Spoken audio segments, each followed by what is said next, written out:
Welcome back to Website and TV. I'm Gemma Houghton.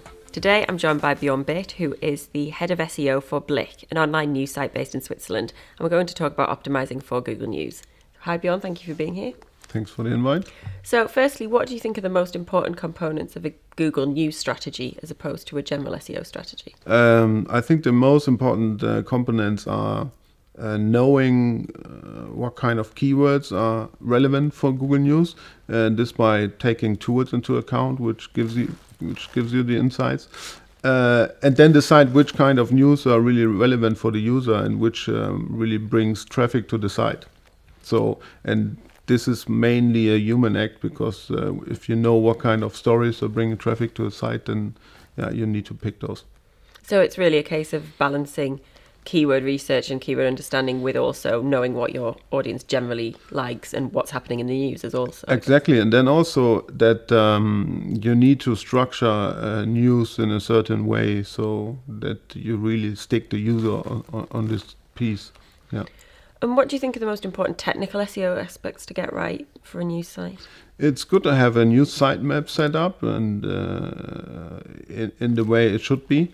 And then you have a special meta news keyword tag which you can use where you put certain keywords into. Mm-hmm. And then as well headline. So headline is one of the most important things still for Google News, and you need to optimize this.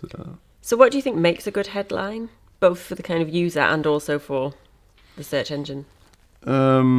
I would say in the case of news, it's definitely to have a keyword in the headline. Mm-hmm. There are different discussions now for web, but for news it's still an important factor. And then you definitely have to write a headline which a user attracts to click on. That's one of the most important factors. Yeah. I guess with headlines, it's quite important to do a lot of testing to develop up over time an understanding of the kind of headlines that do and don't work. What is the best way to go about that? Yeah.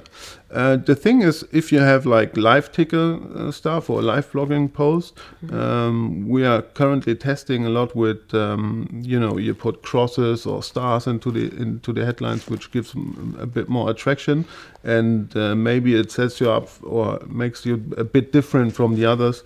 That's what we're trying to test, and we try to test a lot with click-through rates on certain news articles. Yeah.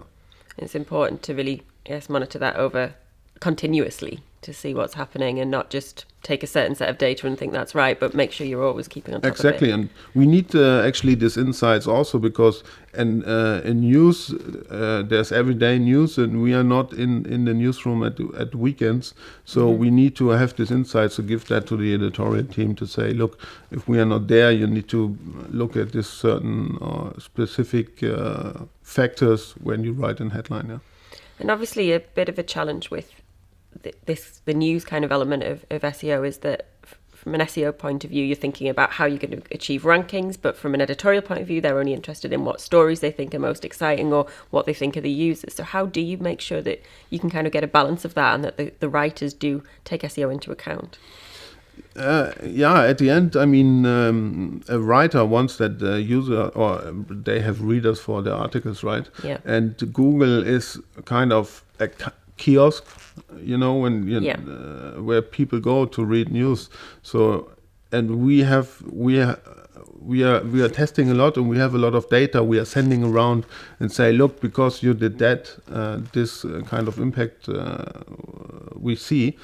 And with this data, this actually helps, because then the journalist is really interested and say, wow, that's so cool, and how can we improve that? So we have some journalists which come to us and say, look, we are planning the stories, what can we do that we get more attraction from users from Google? So that's a really good situation to be in, I bet. Yeah, definitely, yeah. And then what about AMP pages? Because obviously this is a really big thing for news, and Google's been pushing it quite hard. How has that impacted the way that you manage SEO, and how good do you think they are for news? So we are testing a lot with AMP, and we set up our AMP pages in April 2016 already. Mm-hmm. And what we did is that we automatically publish a news piece automatically on AMP as well. Yeah. So we don't need to do anything there. What we see so far is that, and that's really interesting, is that our M pages are ranking lower compared to our mobile site rankings, but the click-through rates are bigger on the M pages. And this, I believe, is because of this lightning bolt in the news result. This is really interesting. And so what that kind of makes users feel that that's the most relevant or the exciting content they need to check. Yeah, it's kind of a special edition news, so to say, and maybe it attracts user more to click on it. And I think, if we could build our pages much faster, then we wouldn't need AMP for this. But what we see so far is it's really fascinating how fast actually AMP in the Google cache is really loading. And at the end of the day, it's for the user, it's a big benefit, so to say. Yeah.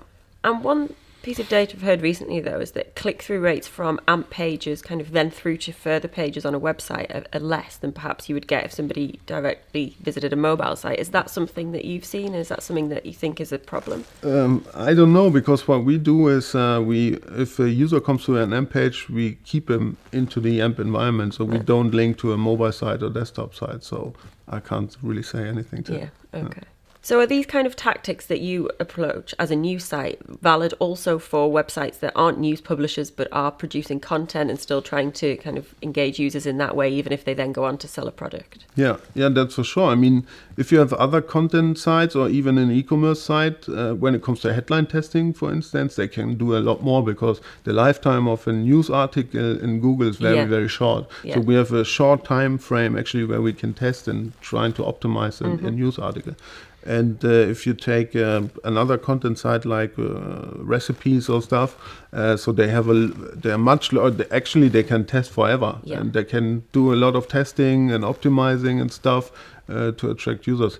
And what we do is we try to put a bigger focus now on our evergreen sections like recipes, test reviews, and all that kind of stuff, because we believe that we have a much higher traffic growth expectation in this. If we try or if we start to optimize those articles, we believe that we get more traffic. Yeah, and having a balance between the breaking news and then the longer term content. Exactly, because then with the evergreen content we have a solid basement of traffic actually, and on news you are highly dependent on what's happening in the world.